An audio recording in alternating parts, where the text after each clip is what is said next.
Now, in just a little while, we're going to go straight over to a man who is right on top of this massive developing TV story, Simon Boyle, the showbiz editor at The Sun. But before we do, let's remind ourselves of what turned out to be Phillip Schofield's, after 21 years, his very last words on This Morning. This would be last Thursday week. And what now looks as if it may be the last words we hear from Phillip Schofield ever on television. Let's remind ourselves. Really lovely flavour. Has it? This is from Heinz. Okay, I'm going to let you do that. It's not killer. It's not. Is it killer. not? Oh, That is tingling. It's getting hotter. Oh. You got maybe I'm doing the lesson. Tomorrow's show, he's the king of American sitcoms. Kelsey Grammer will be revealing all ahead of Frasier's highly anticipated reboot. Michael Ball is stopping by to tell us why he's revisiting one of the most iconic West End shows. And Nisha Katona will be making a delicious chicken curry to kickstart the weekend. See you on Monday. Bye. Bye. Well, that was it. That was it. After that, 2 days after that, he resigned. This would be last Saturday. I know this because I had the day off and ended up being a guest on my own show to talk about Phillip Schofield sensationally resigning. And since then, it's basically been a week of more and more sensational developments. This is The Sun today. Phil, I lied over affair with young Aid. That was a young male running chap who worked on This Morning. He was a junior member of staff there. Turns out that Phillip was having an on-off relationship with him that he didn't tell anyone about. He's now saying he lied to his bosses, he lied to his colleagues, he lied to his lawyer, he lied to his managers. And, of course, most importantly, he lied to his family. He's telling us this morning. The man who broke this story is with us now, showbiz editor at The Sun, Simon Boyle. Good afternoon, Simon. Afternoon, Kevin. It's hard to keep up, isn't it? It really, really is. Thanks for joining us, mate. But massive story on the front page of The Sun today. I mean, is it the case, Simon, that that no one else knew about this affair apart from him? Because it seems like hard to believe. That's the party line, but I share your cynicism. ITV have actually put a further statement out today, this afternoon, reiterating that they have no idea, but they do confess for the first time, actually. They say that there was an allegation made in 2020, and they say that it was thoroughly investigated. Now, I would suggest to you it can't have been that thorough, can it, given what we now know? But it was looked at, they say.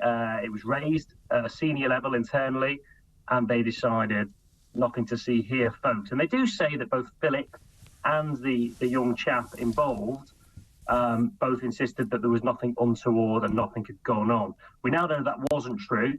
I guess we could probably ask the question, well, we know why Phillip said nothing to see here, but why did this young guy equally say nothing to see here when it now appears that he's rather less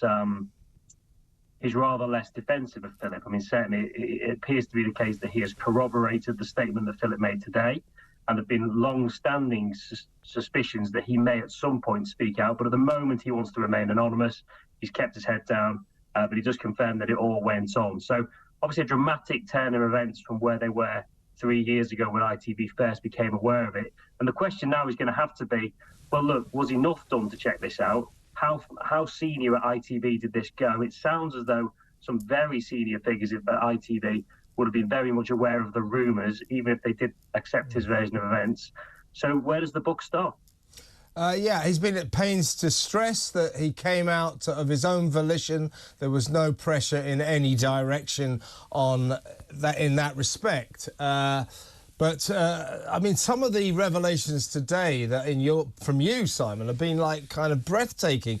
The fact that his management company have dropped him like that, a management company that he part owns.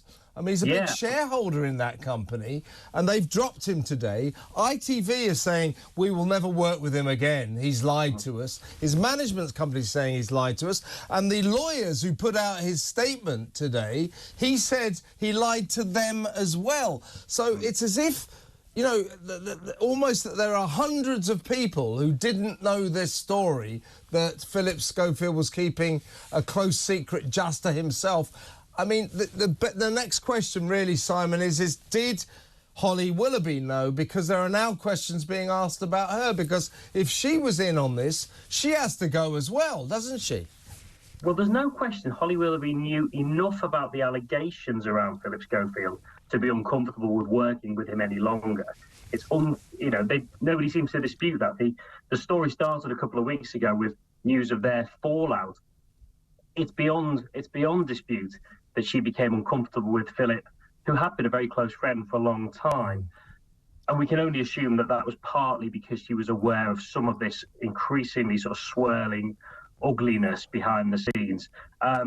Others involved, right up as far as the chief executive of ITV, are now sort of looking to distance themselves. And as you say, his management company, I've never known anything like this. No. The speed of everybody is running a mile from him, because I think they all realise the toxicity here could spread very quickly.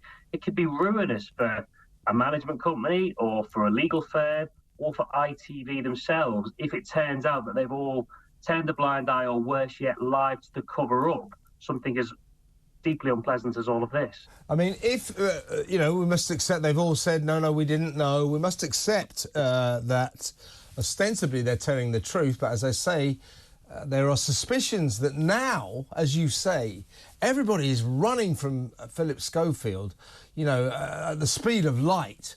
It's extraordinary what's going on. So my suspicion, there are now suspicions that in the denial of Phillip Schofield's drama, people are still telling lies. And if that's the case, I mean, the fallout from this will know no bounds, will it?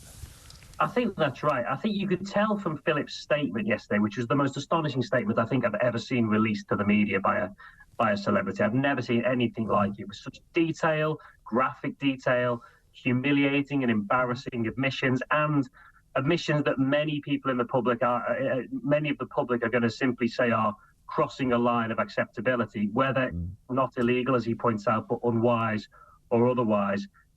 This is a career-ending statement.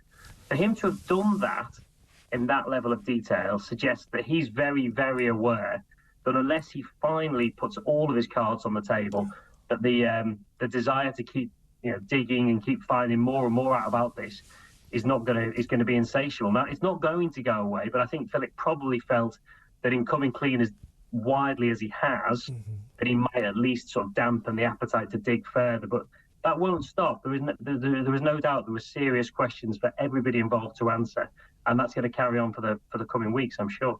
Yes, indeed, Simon. And what I'm sensing about this story, and I'm sure you too, as a veteran of Fleet Street, have your own suspicions. It just strikes me there's something in this story that we still don't know. As you said, the speed with which everyone has reacted and the volatility with which they've reacted and the extraordinary extent of his mea culpa. There's something else in this story we still don't know, isn't there? It's really difficult, isn't it? And it's very frustrating because, of course, as we've said many, many times while discussing this story, both in the newspapers and broadcasting, we have to be rather cautious, and we do have to accept people's words. Yeah, I agree, yeah. But you are absolutely right. Clearly, those involved all have suspicions or concerns that perhaps there's more to come and that they didn't do enough to act at the first opportunity. There's no getting away from it. Many people, including the public, but certainly across the media, knew about these allegations quite some time ago. And there has been a desire within the media, within the press, to try and expose some of them, but they were aggressively denied and shut down by both ITV, Phillip's representatives and lawyers. So everybody who was part of that process now needs to be looking very, very deeply at themselves and saying, how involved were we here in covering something up? And can we really say that our hands are completely clean? And I think a lot of people will be looking, doing a lot of soul searching over the course of this weekend and worrying that this now might rumble onto their careers. Unless we forget, Simon, just a week ago, just before Schofield dramatically resigned, it would have been just about this time last week on the Saturday, At this point last week, this was a guy who was going to still host the British Soap Awards, big ITV show, was being offered his own primetime Saturday night show and was expected to continue on the helm of the Cube. Still would have been a big ITV personality, one of the biggest on their roster. He's now completely gone. They've said we've cut all connections with him. He won't be hosting the British Soap Awards, so we're not going to see him on ITV again. There was some talk he might go to Channel 5, but I would say we've probably seen the very last of Phillip Schofield on television. I don't think he'll be back anywhere, do you? I think that's absolutely right. I think this is the end of his career, and now everybody associated with him is going to be trying to make sure that it doesn't tarnish their careers irreparably as well. I mean, it's not impossible to believe, and there are rumours to that effect, that ITV will now have to question whether the entire brand can continue as it has done. I mean, this is a hugely successful daytime show, a flagship show. Nobody really knows quite what the future holds just yet, but the fact is it won't take very much more scandal to bring the whole house of cards crashing down. Yeah, that was going to be my last question to you. I mean, Holly Willoughby, we know, is slightly on the rack now. There are questions being asked as to her future. As I say, if it transpires she knew more than she's saying she knew, she's in trouble. So is anyone else who's maintaining right now they don't know anything, and it turns out that isn't true. No one's suggesting Holly's lying, but if more does come out and more people are seen to be in the know, they have to go as well. And at that point, the whole brand, I would suggest this morning, becomes so toxic that they might have to dump it altogether. It's not an impossibility. I mean, stranger things have happened. I mean, look, our very own talkTV colleague, Jeremy Kyle, of course, tells a great story of his own hands at the end of, he was part of a big, hugely successful show, but obviously a tragedy occurred, and he was the fall guy for that, and the whole brand came crashing down around him in that one incident. Yeah. So you could argue that we're already there. A major scandal is now sort of completely engulfing the brand. How much more before ITV show that they're prepared to be as ruthless as they were with Jeremy's show? With this, it's always been the favourite. It's always been the big kind of flagship because it's so squeaky clean. This is a show that is sold to housewives and advertisers around that kind of market who are pretty clean-cut people who aren't really used to this sort of dark, scandally. This is an ugly thing to happen on a show that prides itself on being the voice of normality and sort of decent Middle England. Yeah, you don't want that sort of dark cloud hanging over the whole production when it's supposed to be a happy, snappy, colourful, sunshine start to your day. That's the problem at the moment. It's got entirely the wrong aura around it, hasn't it? It doesn't feel a cheerful start to your Monday morning, does it? It does not. Simon, great work by you on this. Great story, and thank you so much for your time. Great to talk to you. Thank you.